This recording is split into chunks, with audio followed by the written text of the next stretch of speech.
दक्षिण में श्री रंगनाथ भगवान की सवारी निकल रही थी एक बार। देखो अवगुण कैसे ठीक होते हैं ये हम बता रहे हैं। तो श्री रंगनाथ भगवान की सवारी निकल रही थी, तभी वहां पर उसी नगर में एक पहलवान रहता था। उस पहलवान का नाम था धनुर्दास। बहुत बड़ा पहलवान, मल्ल पहलवान था। लेकिन उसकी पत्नी में इतनी आसक्ति थी, पत्नी से इतना ज्यादा प्रेम करता था। प्रेम करने तक ठीक होती है बात, पर आसक्ति बहुत बुरी होती है। आसक्ति कैसी होती है? दिन रात बस उसी को देखते रहना, उसके बिना जी नहीं सकते, वो कहीं चले जाए तो विचलित हो जाना, ये आसक्ति है। आसक्ति बुरी होती है। तो पत्नी में बहुत आसक्ति थी। भगवान की सब सवारी लेकर के चल रहे थे, सब लोग जय जयकार कर रहे हैं श्री रंगनाथ भगवान की। इतने में ही वो धनुर्दास सामने से निकल के जा रहा था, पत्नी के साथ जा रहा था। धूप पड़ रही थी तो छत्र लेकर के पत्नी के ऊपर चल रहा था। अच्छा, सीधी छतरी लेकर के चल रहा हो ऐसा नहीं, पत्नी सीधे सीधे चल रही है और वो उल्टा चल रहा था, छतरी पकड़ करके पत्नी के आगे छांव करता हुआ। क्यों? क्योंकि चलते फिरते समय भी उसको पत्नी दिखती रहे। उल्टा उल्टा चल रहा है छतरी लेकर के। अब ये देख करके सब भगवान की सवारी तो भूल गए, सब उसी को देखने लगे और सब मजाक करने लगे। वाह भैया, ऐसा जोरू का गुलाम पहली बार देखा है। पत्नी के ऊपर छतरी लेकर के चले ये तो ठीक है, लेकिन उल्टा चल रहा है, उसके रूप को निहारता हुआ। लेकिन भैया बाकी सब लोग तो हंस रहे थे उस पर, लेकिन भाष्यकार श्री रामानुज स्वामी जी महाराज, आचार्य की दृष्टि जैसी उस पर पड़ी, आचार्य ने मन बना लिया कि इसमें गुण तो है, पर यह गुण संसार में लग चुका है, यही गुण ठाकुर जी में लगाना है बस हमको। क्या गुण है? रूप देखने का, सुंदरता देखने का गुण है। रामानुजाचार्य जी ने ये गुरु का स्वभाव होता है, ये आचार्य का स्वभाव होता है। वो दोष देख करके उसको दोषी समझ के छोड़ता नहीं। जैसे वैद्य, जैसे डॉक्टर के आगे कितना भी रोगी व्यक्ति आ जाए, डॉक्टर उससे घृणा थोड़ी करता है, वैद्य उससे घृणा थोड़ी करता है। बाकी के सब लोग उसको छूने में डरेंगे, बाकी के सब लोग उसके पास जाने में डरेंगे, पर डॉक्टर उसके पास जाएगा, उसका मुंह खोलेगा, कभी कभी जीभ में उंगली भी लगा देता है, सब जगह जहां भी स्पर्श करना है करेगा, क्योंकि वैद्य के अंदर ये बात नहीं आती कि ये कैसा है। ऐसे ही गुरु का स्वभाव होता है। गुरु किसी के दुर्गुण देख करके यदि दूर कर दे तो वो गुरु नहीं होता। गुरु का स्वभाव कैसा होता है कि किसी के दुर्गुण देख करके तुरंत उसको स्वीकार करता है और उसके दुर्गुण को सद्गुण में परिवर्तन करने का प्रयास करता है। ये गुरु का स्वरूप होता है। रामानुजाचार्य जी ने देखा कि भाई पत्नी के पीछे छत्र लेके चल रहा है, वो भी उसके रूप को देखता हुआ।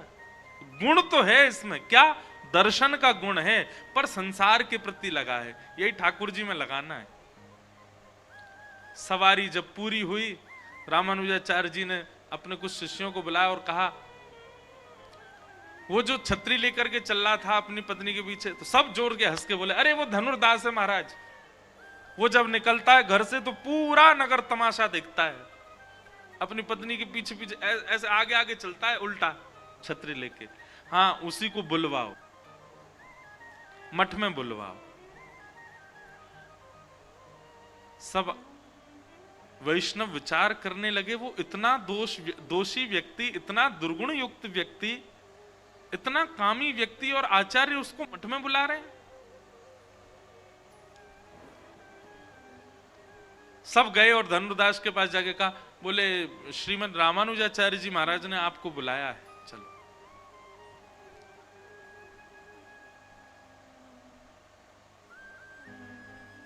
धनुर्दास बड़े भयभीत डरे हुए आए अपने, और आकर के रामानुजाचार्य जी को प्रणाम किया। बोले भगवान आज्ञा, आपने मुझे बुलाया? बोले भैया आज ठाकुर जी की सवारी चल रही थी, तुम उल्टे उल्टे चल रहे थे छतरी लेके अपनी पत्नी के आगे। बोले महाराज मैं क्या बताऊं, उसने तो अपनी पत्नी पुराण प्रारंभ कर दिया। उसके नेत्र ऐसे हैं, उसकी नासिका ऐसी है, उसके कान ऐसे हैं, उसके गाल ऐसे हैं, उसकी मुस्कान ऐसी है, उसके केश कैसे हैं। रामानुजाचार्य जी बैठे बैठे सुनते जा रहे हैं। बोले इतना सुंदर उसका स्वरूप है, मैं सौभाग्यशाली मानता हूं, भगवान ने कृपा करके मुझको इस जन्म में ऐसी पत्नी दे दी। और उसको देखे मुझे लगता है कि मेरा अगला क्षण कहीं अंतिम ना हो, उससे पहले मैं उसको देख लूं, इसलिए मैं हर क्षण उसको देखता हूं। रामानुजाचार्य जी बोले सारे लक्षण भगवत प्राप्ति के हैं, बस संसार में लगे हुए हैं। रामानुजाचार्य जी महाराज बोले अच्छा, अगर तुम्हारी पत्नी से ज्यादा सुंदर तुम्हारे सामने कोई आ गया तो? धनुर्दास बोला, बोले मुझे विश्वास है मेरी पत्नी से सुंदर कोई नहीं हो सकता।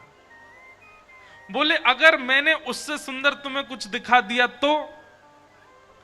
धनुर्दास बोला पहले तो मुझे अनन्य विश्वास है कि होगा ही नहीं, और कदापि यदि मेरी पत्नी से सुंदर कोई आ गया तो मैं जीवन भर के लिए उसका दास बन जाऊंगा। ऐसी ऐसी निष्ठा हमारी भी नहीं होती। भगवान निष्ठा हो तो ऐसी हो जैसी धनुर्दास की।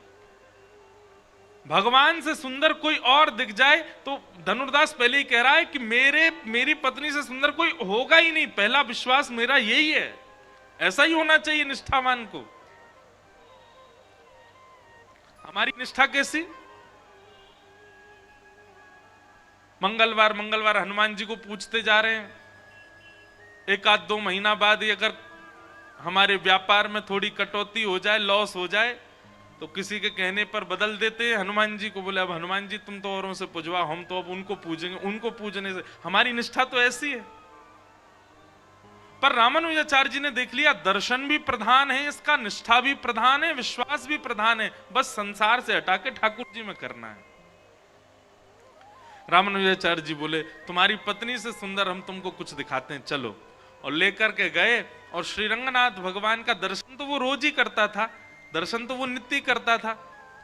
धनुर्दास को ले गए रंगनाथ भगवान के सामने, और रामानुजाचार्य जी ने जाकर कहा हे नाथ, अब आप इसको प्रत्यक्ष दर्शन करा दीजिए अपना। आचार्य का कहना तो ठाकुर जी मान ही जाते हैं। इतने में ही पाषाण के रूप में विराजमान श्री रंगनाथ भगवान सचल शंख चक्र गदा पद्म धारण करके उसके सामने प्रकट हो गए, और प्रकट होकर के उसको दर्शन करा दिया। जैसे ही दर्शन किया, कंदर्प दर्प सुंदरताओं को भी अपने सामने लजाने वाले स्वरूप को जब ठाकुर जी ने प्रकट किया, धनुर्दास सदा के लिए ठाकुर जी के रूप का चकोर बन गया। कैसे सुंदर नेत्र, कैसी सुंदर नासिका, कैसे सुंदर कर्ण, कैसे सुंदर हाथ, कैसे सुंदर चरण, सर्वांगीण अंग का दर्शन करके आज धनुर्दास ने रामानुजाचार्य जी को वंदन किया। बोले भगवान मेरे नेत्र सदा व्याकुल रहते थे सुंदरता देखने के लिए, लेकिन आज वो देखा है कि अब इसके बाद और कुछ नहीं देखना। रामानुजाचार्य जी बोले देखो हम ये नहीं चाहते कि तुम पत्नी वत्नी छोड़ दो, लेकिन अब बताओ पत्नी के प्रति वो भाव है जो पहले? बोले नहीं भगवान, वो मेरी पत्नी है, गृहिणी है, मैं तो उसको भी लेके आऊंगा और उसको भी इनका दर्शन कराऊंगा। अब अकेले नहीं, दोनों मिलकर के केवल इनकी आराधना करेंगे। और धनुर्दास अपनी पत्नी के साथ श्री रंगनाथ भगवान का सदा के लिए शिष्य हो गया। ये गुरु कृपा होती है, ये आचार्य कृपा होती है। तो अवगुण यदि चित्त में प्रकट हुआ है, वो अवगुण बाधा बनेगा भगवत मिलन में। उस अवगुण का एक ही तरीका है कि आचार्यों के सामने कथाओं में जब आते हैं तो कथा में आकर के उस अवगुण को प्रधान रख करके कथा सुनो। मेरे अंदर ये अवगुण है, इस भाव से अब कथा सुनो, धीरे धीरे वही अवगुण ही ठीक होगा कथा से। मुझ में ये दोष है, उस दोष को प्रधान रख के कथा सुनो। आप गुणवान मान करके स्वयं को कथा सुनोगे। क्यों श्रोताओं को नीचे जमीन पर बैठाया जाता है? ताकि भीतर दीनता आवे, ताकि भीतर सरलता आवे, ताकि भीतर ये भाव आवे कि हम दीन हैं, तभी कथा समझ में आएगी। आप बुरा नहीं मानिएगा सोफा और कुर्सी पे बैठे लोग, पर कथा का विधान तो नीचे बैठ के ही है। जिनके घुटने ठीक नहीं है, जिनकी कमर ठीक नहीं है, उनको कोई बात नहीं, पर जिनके हाथ पांव बिल्कुल स्वस्थ हैं फिर भी ऊपर बैठ गए, कथा उनको कुछ कर नहीं पाएगी, वो समझ नहीं पाएंगे। कथा के लिए तो आपको दीन बनना पड़ेगा, तभी कथा आप पर अनुग्रह करेगी। बिना दीन बने मतलब ये तो वही बात हो गई, घाट के ऊपर खड़े होके कह रहे हो गंगा जी यहीं आके नहा जाओ। गंगा जी कहेंगी नीचे आ और आकर के डुबकी लगा, गोता जब खावेगो तब तेरे ऊपर से निकलूंगी, तब तेरे पाप नष्ट करूंगी। वैसे ही कथा भी गंगा है, उसके लिए नीचे ही बैठना पड़ता है। उसके लिए दीन, नीचे बैठने का मतलब दीन बनना, नीचे बैठने का मतलब सरल बनना, नीचे बैठने का मतलब अपनी उपाधियों का त्याग कर देना। बहुत भाव है। और भैया एक बात सुनिएगा, ये 4 दिन से जो ये इतने ज्ञान के प्रसंग चल रहे हैं ना, वो इसलिए चल रहे हैं ताकि रस प्रसंग में जाओ तो कहीं उसमें आप में कोई अपराध ना बन जाए। क्योंकि जब रस प्रसंग में जाते हैं ना, श्री जी और ठाकुर जी के नित्य लीला का जब हम श्रवण करते हैं, ठाकुर जी के नित्य विहार का जब हम श्रवण करते हैं, तो कहीं ना कहीं किंचित उन लीलाएं और उन भावों में हमारे चित्त में कोई दोष उत्पन्न ना हो जाए, इसके लिए ये ज्ञान के परकोटे लगाने पड़ते हैं पहले। उसके लिए चित्त की शुद्धि आवश्यक है। इसलिए आप सब में देखो, हम लोग गुणवान नहीं है, बहुत अवगुण है हमारे अंदर। उन अवगुणों को अभी चिंतन कर लो यहीं बैठे बैठे, मेरे अंदर क्या क्या अवगुण है जो आपको पता है और हम सबको पता हमारे अंदर अवगुण क्या है। उन अवगुणों को चित्त में धारण करके तब कथा सुनो। कथा आपको परिवर्तित कर देगी। 7वें दिन वो अवगुण का नामो निशान नहीं बचेगा जीवन में। ये कथा का प्रभाव है। हमने कितनों को बदलते देखा कथा से। बोलो वृंदावन बिहारी लाल की। और अब यहां से श्री सुखदेव जी महाराज कहना प्रारंभ करते हैं। परीक्षित जी बैठे हैं, 7 दिन में मरने का श्राप लगा है, और जो हमने भाव गाया ना, ऐसा ही भाव निवेदित किया है श्री परीक्षित जी ने सुखदेव जी के चरणों में। महाराज, आप जैसे संतों का घर बैठे स्मरण करने से पवित्र हो जाते हैं, आपके प्रत्यक्ष दर्शन करने का अवसर मिल रहा है। कृपा करके मेरे जीवन के केवल 7 दिन बचे, इन 7 दिनों में भगवत प्राप्ति कैसे हो, कृपा कर मुझे बताओ। इन 7 दिनों में मुझे मुक्ति कैसे मिलेगी, कृपा कर मुझे बताओ। और यहां से श्री शुकाचार्य जी बोलते हैं, वरीयाने शत प्रश्न कृतो लोकहितं नृप आत्मवेद सम्मत पुंसां श्रोतव्यादिषु परम्। राजन, आपने जो प्रश्न किया है, एक बात बहुत ध्यान से सुनिएगा हमारी। गुरु वो नहीं जो आपके प्रश्न का उत्तर दे, है तो वह भी, पर श्रेष्ठ गुरु वो जो प्रश्न को भी सुधार दे। हम लोगों को प्रश्न पूछना भी नहीं आता, हम प्रश्न भी कुछ का कुछ पूछते हैं, पर सदगुरु का आश्रय मिलता है तो व्यक्ति प्रश्न पूछना भी सीख जाता है, क्या पूछना चाहिए। अब हमारे पास में 25, 26, 27 वर्ष के बालक आते हैं, 35 वर्ष के बालक आते हैं। 35 वर्ष के तो बालक नहीं है, बूढ़े भी नहीं है, कौन हुए 35 वर्ष के। अरे कहां तक कहें महाराज, आजकल तो 47 वर्ष के भी लोग अपने आप को बूढ़ा नहीं मानते, 47-50 के भी यूं कहते हैं अभी तो हम जवान हैं। हमारे पास आते हैं बच्चे, उन लोगों के प्रश्न इतने, मतलब ठीक है अपनी समस्या सब पूछते हैं, पर प्रश्न सदा कैसा होना चाहिए। प्रश्न करने वाले का भी कल्याण हो, प्रश्न बताने वाले का भी कल्याण हो, और जो पास में बैठे हैं उनका भी कल्याण हो, ऐसा प्रश्न होना चाहिए। ऐसे प्रश्न हमको बहुत कम मिलते हैं। एक बार बद्रीनाथ में कथा थी मेरी, बहुत पहले की बात, 2016-17 की बात है। तो एक छोटा सा बालक आया मेरे पास। उस बालक के इधर गले पर बिल्कुल सीधा ऐसा निशान था। मैंने पूछा, मैंने कहा आपके गले में कैसे लग गई? तो बालक बोला कि महाराज जी, मैं पिताजी के साथ स्कूटर पर जा रहा था, आगे बैठा था, कोई लोग पतंग उड़ा रहे थे तो उनका मंजा रोड पे आ गया और उस मंजे से मेरा गला जो है वो पूरा कट गया, पर डॉक्टरों ने मुझको बचा लिया। बालक की उम्र होगी 5 वर्ष, 5, 5.5, 6 वर्ष की, बस छोटा सा ही था।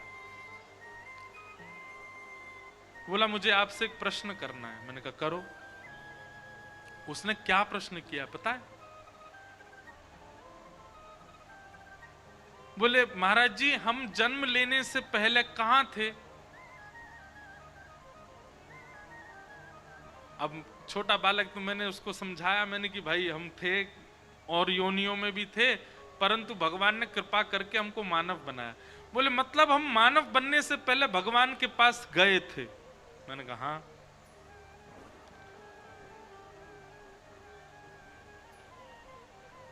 तो भगवान हमको अपने से दूर क्यों भेज देते हैं? जब हम उनके पास चले ही गए थे, उनके पास पहुंच ही गए थे, तो फिर उन्होंने दोबारा से हमको दूर क्यों कर दिया? हमको फिर से संसार में क्यों भेजा?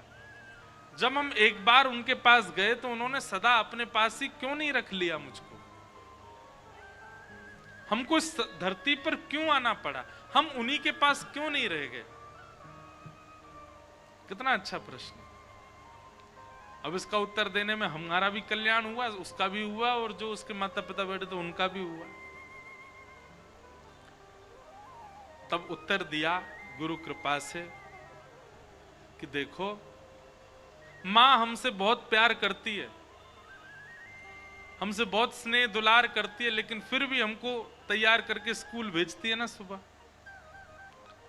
पहली बार जब बच्चा स्कूल जाता है, छोटे छोटे जूते पहन करके, टाई लगा करके, पीछे बस्ता टांग करके, गले में थर्मस लटका करके पहली बार जब बच्चा स्कूल जाता है तो उसको अपनी माँ साक्षात दुश्मन दिखाई देती है। ये मुझे अपने आप से दूर क्यों भेज रही है? ये जानती तो है मैं इसके बिना रह नहीं पाता, मैं इसके बिना सो नहीं पाता, मैं इसके बिना खा नहीं, फिर भी मुझको दूर भेज रही है। माँ हृदय पर पत्थर रख करके उस बालक को बस में, वैन में, जिससे भी स्कूल जाना है उसमें बैठा देती है। बालक रोता रहता है, खिड़की पीटता रहता है, माँ मुझे मत भेजो, लेकिन फिर भी माँ भेज देती है। क्यों? क्योंकि मां चाहती है कि मेरे बालक का और नवीन निर्माण हो, मेरे बालक को और संसार में जाकर के संसार की बातें पता लगे, वो थोड़ा विद्वान बने, वो थोड़ा और अब बस मेरे पल्लू में रह करके वो लाडलाई ना रह जाए, थोड़ा संसार को जाने, सीखे, पढ़ाई करके, अध्ययन करके कुछ बने, कुछ बन करके सब लोगों का प्रेमी बने। इसलिए माँ अपने से दूर भेजती है, विद्यालय भेजती है, हॉस्टल में भेजती है, यूनिवर्सिटी भेजती है। वो बात अलग है कि कुछ साल बाद बालक का ही मन नहीं करता उसके पास रहना, खुद ही भाग जाता है। स्कूल ना भी जाना हो तो भी कहीं ना कहीं तो भाग ही जाता है, वो बात अलग है। लेकिन प्रारंभिक स्थिति में मां भेजती है। हमारा भी यही कॉन्सेप्ट है। प्रारंभिक स्थिति में ठाकुर जी हमको भेजते हैं संसार में, क्योंकि संसार एक विद्यालय है। यहां हर व्यक्ति, हर परिस्थिति, हर समय, हर घड़ी, हर क्षण हम कुछ सीखते हैं। हमारी मां रूपी भगवान हमको इसलिए यहां भेजते हैं ताकि हम यहां आकर के सब संसार से सब सीखें, और सब सीख करके हम यह पता कर लें कि भाई संसार बिल्कुल नश्वर है, सब तज हरि भज, और सब तज करके फिर पुनः हरि की शरण में आ जाएं। लेकिन हम उन बिगड़े हुए बालकों की तरह हो गए हैं जो विद्यालय और कॉलेज के बहाने घर से तो निकलते हैं, लेकिन वहां जाकर के करते कुछ ऊटपटांग ही हैं, कुछ उल्टे सीधे कामों में ही लगे रहते हैं, पढ़ते वढ़ते नहीं है। हम वही बालक बन गए। माँ से कहते तो गए हैं कि हम आ जाएंगे, भगवान से कह के तो गए कि हम सत्काम करके पूरे संसार में आपका भजन करके फिर आ जाएंगे, लेकिन संसार में आकर के यहां कुछ और ही कर रहे हैं। पुनः अपनी मां के पास जाने के लिए ही हम इस विद्यालय में आए हैं।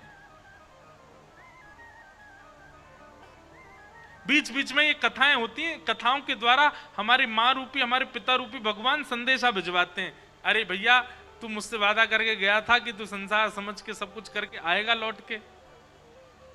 संदेशे के रूप में कथाओं को भेजते हैं ताकि हम पुनः इस चेतना में जग जाएं कि ये संसार वास्तविक नहीं, हमारे लिए तो ठाकुर जी हैं, हमको लौट के वहीं जाना है। कई लोग जाग जाते हैं इन कथाओं से, कई लोग फिर भी सोए रहते हैं, कई लोग उनकी चेतना जागृत हो जाती है, कई लोग अभी भी वही संसार की क्रियाओं में लगे रहते हैं। तो वास्तव में ठाकुर जी ने हमको इस संसार में भेजा क्यों? ये एक विद्यालय है, यहां सीखने के लिए भेजा, यहां और तराशने के लिए भेजा। लेकिन हमेशा हम यहीं रह जाते हैं। क्यों?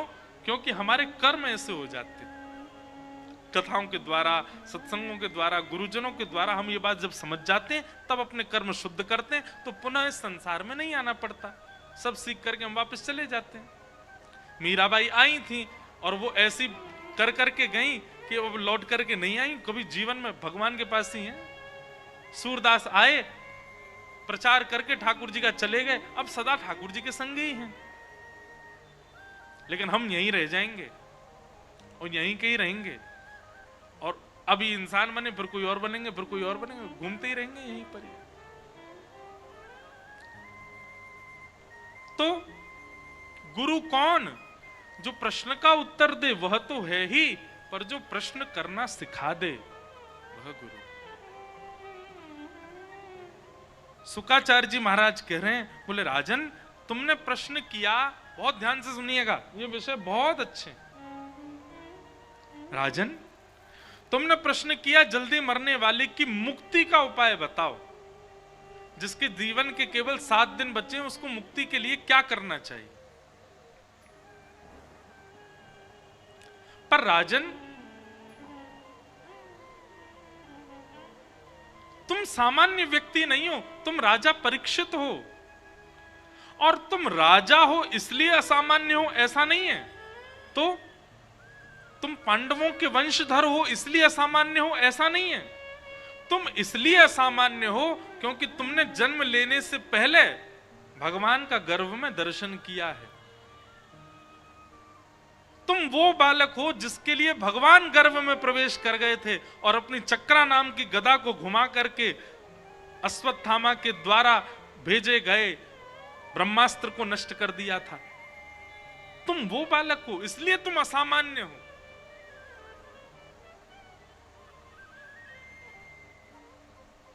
बात बहुत गहरी है, थोड़ा ध्यान से सुनिएगा। राजन, क्या भगवान ने तुम्हारी मातृ गर्भ में आकर के रक्षा इसलिए की थी कि एक दिन तुम जन्म लो, जन्म लेकर के और हस्तिनापुर के राजा बनो और कुछ दिन बाद तुमको श्राप लगे और तुम मेरे पास ये पूछने आओ कि तुम्हें मुक्ति कैसे मिलेगी? क्या मुक्ति की प्राप्ति के लिए तुम्हारी रक्षा की थी भगवान ने? नहीं। अरे मुक्ति तो किसी को भी मिल जाती है, अब किसी को तो नहीं मिलती, पर मुक्ति प्राप्त करना इतना कठिन नहीं है। तो क्या कैसे मिलती है मुक्ति? अंते नारायण स्मृति, केवल अंतिम श्वास में नारायण बोल दिया जाए, मुक्ति मिल जाएगी।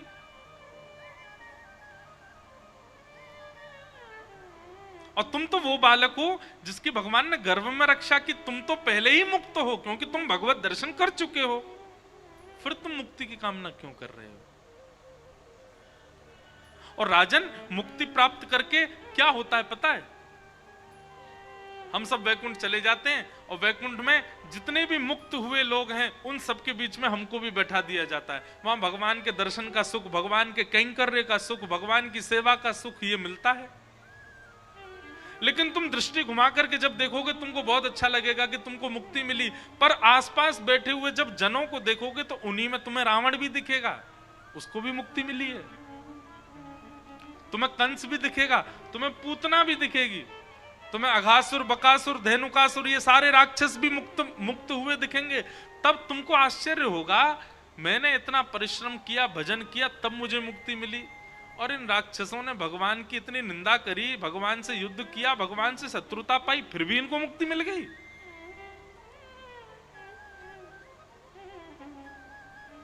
भाव कुभाव अनख आलसहु, नाम जपत मंगल दिश दसहु। अगर कोई कुभाव में भी भगवान को याद करता है तो कहीं ना कहीं अगर अंतिम समय में भगवत नाम निकला तो मुक्ति उसको भी मिल जाएगी। जैसे नास्तिक लोग क्या करते हैं, भगवान कुछ नहीं होते, श्री कृष्ण ने ऐसा कैसे कर दिया, राम जी ऐसा कैसे कर सकते हैं, परशुराम जी ये बल्लम फरसा लेके क्यों खड़े रहते हैं, महादेव बागंबर लपटे क्यों रहते हैं, गले में उनके नीलकंठ क्यों हैं, वो सर्प लगाए क्यों हैं, अरे उनके विषय में ऐसा क्यों कहते हैं, वो धतूरा पान कर लेते हैं। नास्तिक लोग भगवान पर प्रश्न उठाते रहते हैं, पर वो इतना चिंतन कर लेते हैं भगवान का, शिव ऐसे राम ऐसे कृष्ण ऐसे, शिव ऐसे राम ऐसे कृष्ण ऐसे, भागवत जी में ये लिखा, गीता जी में ये लिखा, और ये सब करते करते करते करते करते कहीं किंचित अंतिम समय उसने भी भगवान को याद कर लिया तो उसको भी मुक्ति मिल जाएगी। और फिर हम लोगों को पछतावा होगा, भाई पूरा जीवन निकाल दिया, चीख चीख करके, गला फाड़ फाड़ करके, इतना दर्द होता है, फिर भी कथा सुना करके तब जाकर के हमको मुक्ति मिली। और इन राक्षसों ने भगवान से बैर करके मुक्ति प्राप्त कर ली।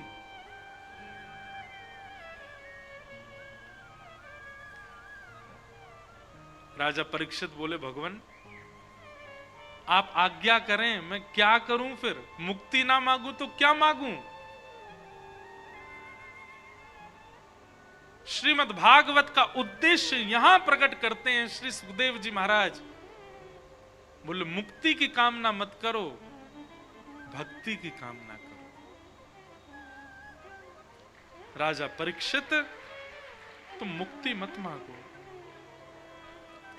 मैं कथाओं में कहा करता हूं, मुक्ति और भक्ति में अंतर क्या।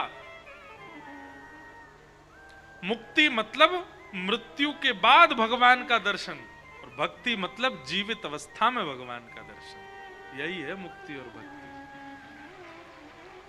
मृत्यु के बाद भगवान को देख वे कोई मन बन। अच्छा एक बात बताएं, हम आप सब जितने भी बैठे हैं ना,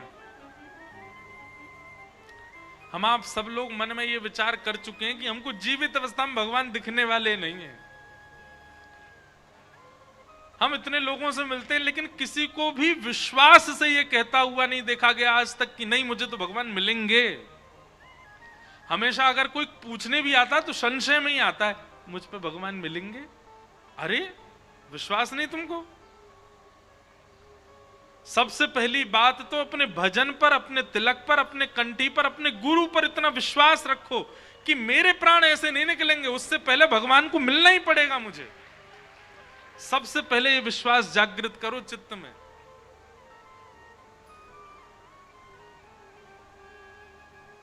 कुंभ में अभी कुंभ लगेगा, देखना। पिछली बार 12 करोड़ लोगों ने स्नान किया था, रिकॉर्ड टूटा था। इस बार देखना क्या हाल होगा। कुंभ में स्नान करने इतनी संख्या में लोग जाते हैं, पर इतनी संख्यक लोग इस विश्वास में नहीं है कि हमको भगवान मिलेंगे। वो इसीलिए इतनी संख्या में जा रहे हैं कि गंगा जी का एक बूंद पड़ जाए, वो अमृत होता है उस समय, उसमें एक बूंद पड़ जाएगा तो उससे थोड़ी कृपा तो हो जाएगी हम पे। अच्छा, उसके बिना कृपा नहीं होगी। अच्छी बात है, हमको अपने वैदिक रिचुअल्स फॉलो करने चाहिए, हमको हमारे यहाँ कुंभ में स्नान करना आदि आदि सब करना चाहिए, पर विश्वास तो चित्त में उतना प्रगाढ़ करो कि नहीं मिलेंगे। भगवान करे हमको नजर नहीं लगे कोई की, हमको पूर्ण विश्वास है। कथा कहते कहते काउदना श्रोतान में ही ठाकुर जी दिखेंगे। काउदना जैसे कोई बीच बीच में कीर्तन में कोई नृत्य करने लग जाता है ना, तो कभी लगता है कि ऐसे ही श्रोताओं में किसी दिन नृत्य करते हुए श्याम सुंदर दिखेंगे। कहीं श्रोताओं में ही भाव आवेश में दोनों भुजा उठा करके बैठे हुए हमारे श्री सूरदास जी दिखेंगे, कभी कुम्मन दास दिखेंगे, कभी छीत स्वामी दिखेंगे, कभी दूर खड़ी हुई कथा सुनकर के मंद मंद मुस्कुराती हुई हमारी श्यामाजू दिखेंगी, श्री जी दिखेंगी, ये विश्वास है, कभी तो दिखेंगे।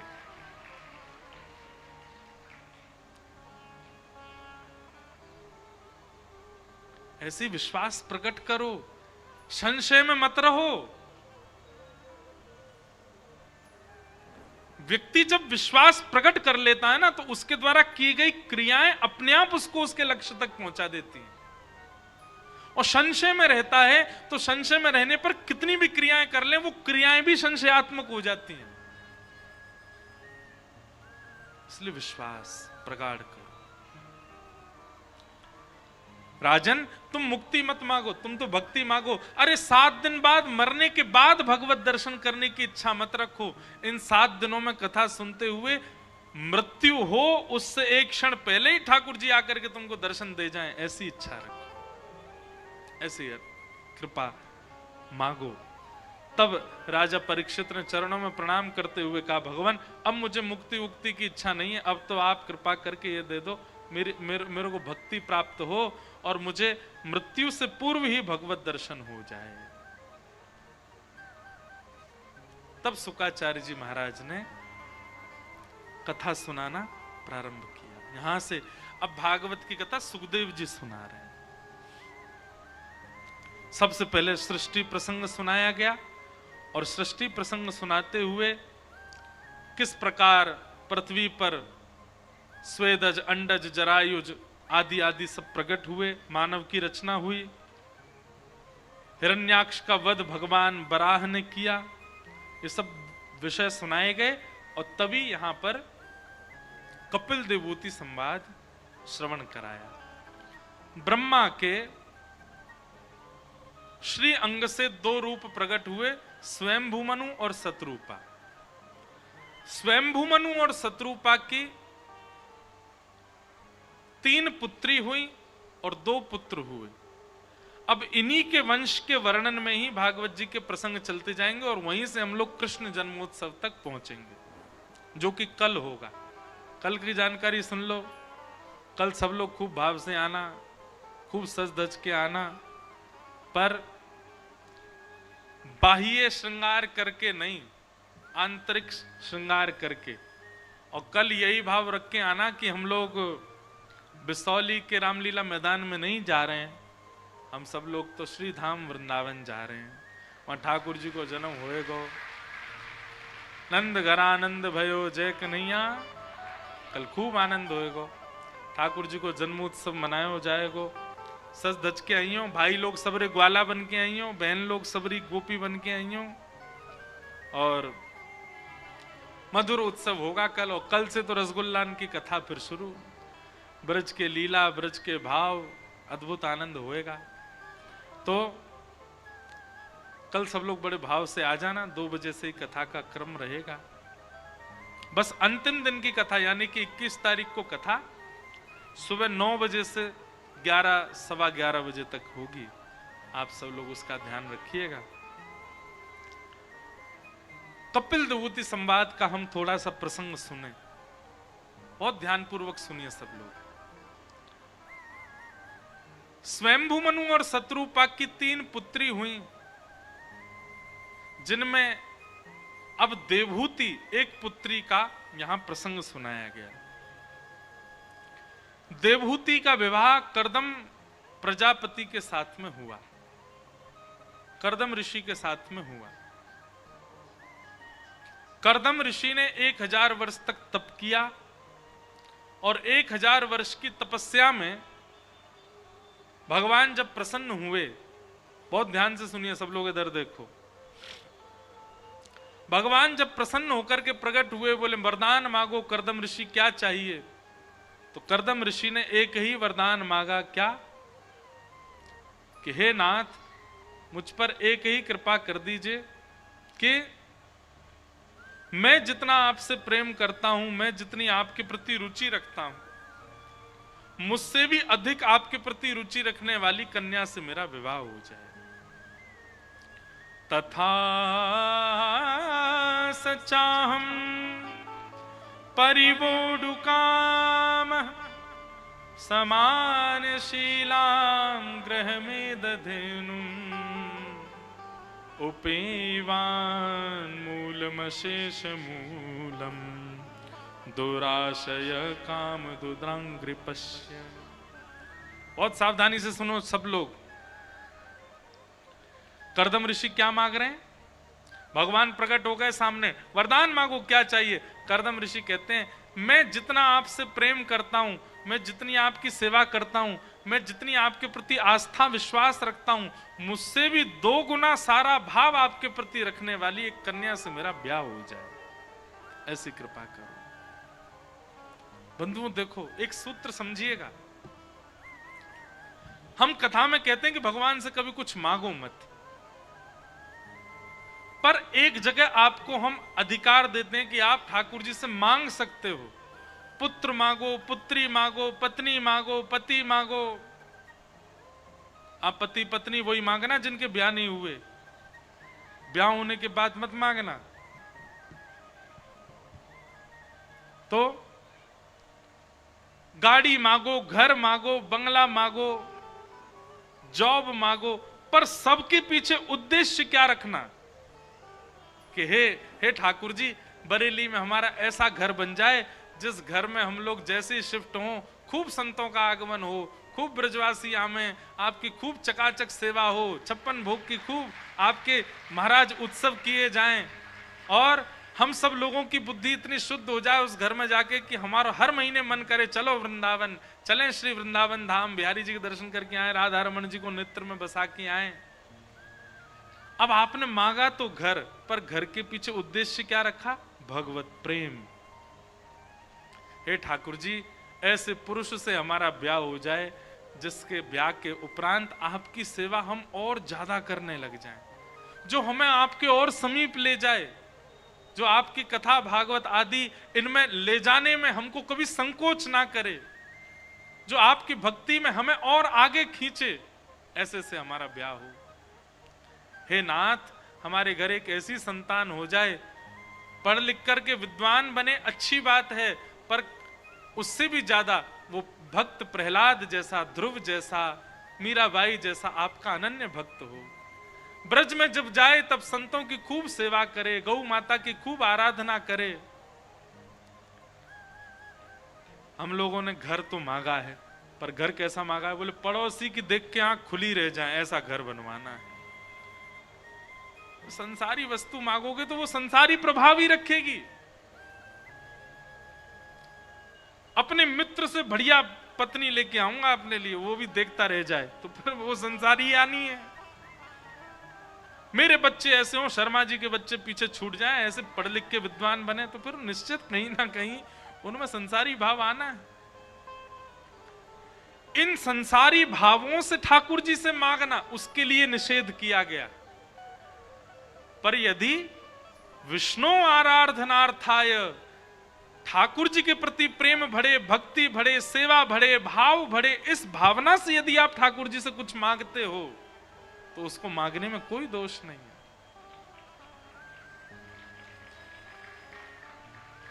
तो ऐसी वस्तु मांगो।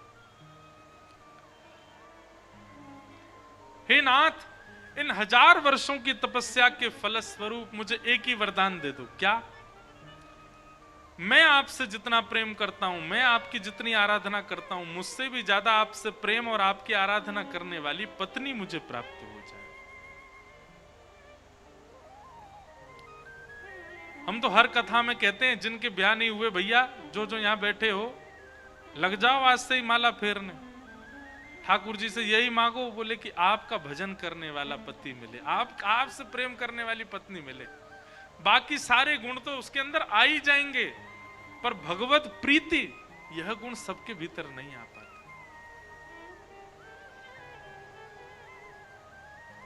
यह तो भगवत कृपा से ही आता है। भगवान इतने प्रसन्न हो गए, कर्दम ऋषि की बात सुनकर के नेत्रों से अश्रु गिरा ठाकुर जी के, प्रेमाश्रु। बोले तुमने 1000 वर्ष की तपस्या केवल इसलिए की कि तुमको एक सत्पत्नी मिले? बोले जी भगवान। भगवान प्रसन्न होकर के बोले, कर्दम ऋषि बिल्कुल चिंता मत करो, परसों पृथ्वी के प्रथम मानव स्वयंभू मनु अपनी बेटी को लेकर के तुम्हारे आश्रम पर आएंगे। उस बेटी का नाम है देवहूति, और उसी से तुम्हारा विवाह होगा।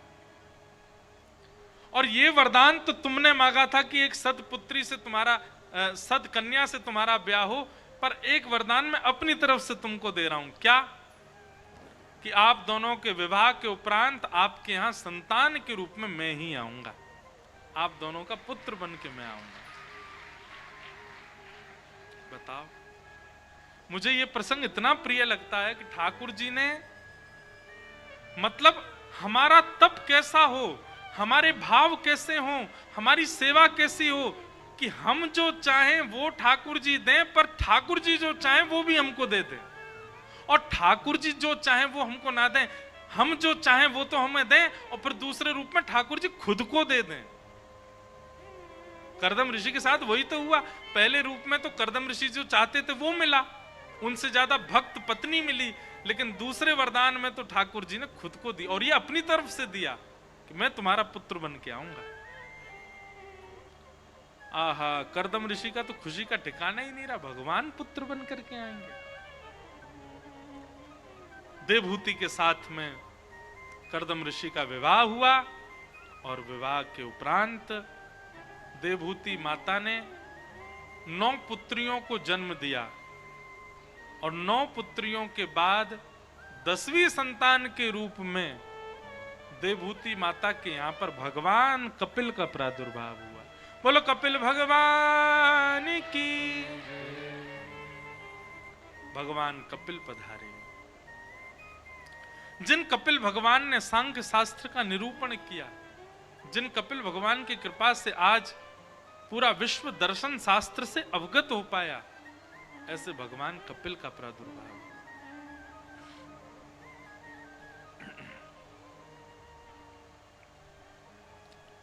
भगवान प्रकट हुए, देवहूति जी के साथ में भगवान कपिल का सुंदर संवाद हुआ। उसी संवाद को कपिल देवहूति संवाद कहते हैं। देवहूति माता ने भगवान कपिल से कुछ प्रश्न किए हैं अपने जीवन संबंधी, और उन्हीं प्रश्नों का उत्तर भगवान कपिल एक वृक्ष के नीचे बैठ करके दे रहे हैं। उसी संपूर्ण संवाद को ही कपिल देवहूति संवाद कहते हैं। बहुत सुंदर प्रसंग है, बहुत मार्मिक और बहुत गहरा प्रसंग।